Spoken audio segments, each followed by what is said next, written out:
A Flávia destacou aqui, Lucas, que o mais legal é a surpresa pós-título, né? O Flamengo competindo depois do título. Há pouco tempo atrás, aí, antes das finais, o Rodolfo Landim foi perguntado sobre isso, se esse ano, ganhando o título, iria manter o foco até o final. E ele falou que sim, e aí, é claro que a diretoria é esperta, eles perceberam que teve muitas críticas em cima disso, depois de 2022. O próprio Felipe Luiz, que fez parte de 2022, sabe que o time acomodou depois. E o que a gente vê, Lucas, é que o time parece que vai competir até o final, né? Pelo menos foi o recorte que a gente viu ontem, né, na partida de ontem, justamente porque ali no final de 2022, né, com o técnico Dorival Júnior, isso até culminou, né, para a diretoria entender que o Dorival poderia não entregar mais do que aquilo que ele já tinha entregado, né, que foi o título da Libertadores e também o título da Copa do Brasil, né, e por isso optaram por não renovar o contrato do Dorival Júnior, né, e trazer o Vitor Pereira para 2023. Né, então, assim, espero que o Felipe Luiz também tenha essa consciência. Por quê? Porque a gente sabe que 9 de dezembro aí vai ter eleição no Flamengo, né? E o recorte que vai ficar para a eleição é essas últimas partidas. Sei que o Felipe Luiz já foi campeão, né, com o Flamengo, da Copa do Brasil, um título merecido, né, onde ele fez o Flamengo mudar o patamar do seu futebol. O Flamengo começou a jogar melhor, não só na Copa do Brasil, mas também no Brasileiro. E esse comentário eu acho que foi muito pertinente por causa disso. O Flamengo ontem mostrou que não vai abrir mão do Campeonato Brasileiro, teve vontade o tempo todo para poder vencer o jogo, né? Saiu atrás do resultado, mas na minha opinião até um gol injusto ali, porque o Flamengo estava criando na partida, né? Então espero que continue assim, né? A equipe do Flamengo brigando por todos os jogos, brigando ponto a ponto, né? E não desistindo do campeonato, né? Porque o torcedor entende, né, que essa reta final o Flamengo pode tentar aí, quem sabe, ser campeão, mas também, se não for, tentar alcançar a melhor colocação no Brasileiro, até para aumentar a premiação, né, que o Flamengo tem direito aí, né, dependendo da sua colocação. Então, assim, é importante a gente lembrar também que o Flamengo estava muito desfalcado, e uma coisa que eu acho muito interessante do Felipe Luiz, que até agora não aconteceu, é as desculpas. Né? Eu sei que teve bons resultados, né? O Flamengo conseguiu aí vitórias importantes, mas teve derrota para o Fluminense, teve empate com o Internacional, com um time muito desfalcado. E o Felipe Luiz não usou isso como desculpa, como muleta para se apoiar. Né? Ele não.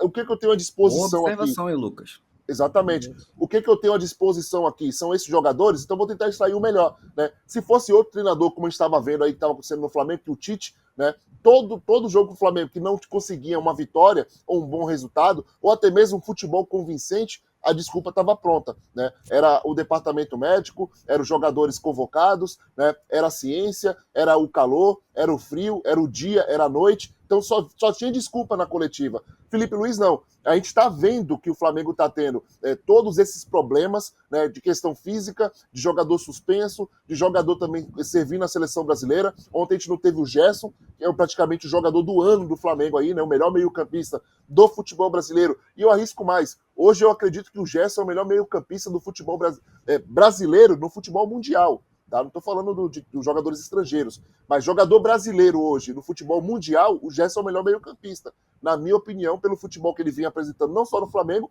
mas o que ele apresentou recentemente na seleção brasileira. Também. Então tem feito boas partidas. Né? Então, assim, isso me encanta no Felipe Luiz. Ele não fica se apoiando como muleta ali nas desculpas, né? Nas adversidades que o Flamengo vem enfrentando. Ele não. Ele tenta trabalhar, ele faz o seu trabalho, tenta levar para campo e é o que vem acontecendo. A gente está vendo os resultados acontecendo. Né? Teve derrota? Teve empate que a gente poderia ter vencido? Teve, mas o Flamengo foi superior nesses momentos. Né? A derrota para o Fluminense ali, muita gente sentiu, opa, né, entre os jogos ali da Copa do Brasil, mas eu entendo também que a mentalidade dos jogadores estavam na semifinal da Copa do Brasil, né, porque ia fazer um segundo jogo fora de casa, né, mas o Flamengo conseguiu passar por esse período de adversidade, né, jogando um bom futebol, né, usando a garotada, mesclando ali a experiência com a juventude, né, e poderia ter conseguido resultados melhores em alguns jogos? Poderia, mas pelo menos a gente viu a equipe brigando, batalhadora. Aquele jogo contra o Internacional foi 1-1.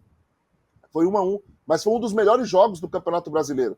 Um dos melhores jogos, porque foi um jogo que o Flamengo lutou, né, teve vontade até o final, coisa que a gente não via o Flamengo fazer após uma data FIFA, após uma grande decisão. A gente não via o Flamengo fazer um jogo daquele nível. A gente sabe que o Flamengo poderia fazer um jogo daquele nível pela característica dos seus jogadores, né, pela a valiosidade do seu elenco, né, que é um elenco muito caro, né, de atletas aí renomados, craques que tem no elenco do Flamengo, né, mas a gente sabia que poderia jogar um jogo daquele. mas não vinha acontecendo.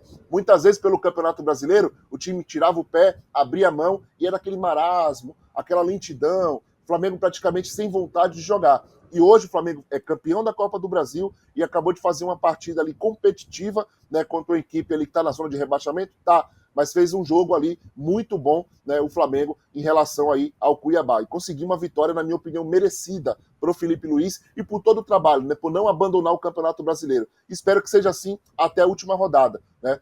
Vai voltar aí os jogadores da seleção, vão poder atuar o Léo Ortiz, vai poder atuar também o Bruno Henrique, o Gonzalo Plata vai estar à disposição também. Então o Flamengo vai se reforçando nessa reta final com o que tem, mas também com vontade, com uma injeção de ânimo totalmente diferente, uma filosofia totalmente diferente de um treinador que não se apoia nas desculpas, né, mas que tenta, com o que tem, fazer o melhor. Fala aí, Lucas. Olha aí o Cebolinha, né? Olha a vontade do cara. Isso a gente tá falando fora do clube, tá? Aí no clube tem as imagens dele, né? Deixa eu botar aqui para vocês de novo as imagens dele no clube, mas olha lá, ó, fisioterapeuta, né? Se preparando todo fora, ó. Ele montando todo um aparato, trabalhando fora do clube também.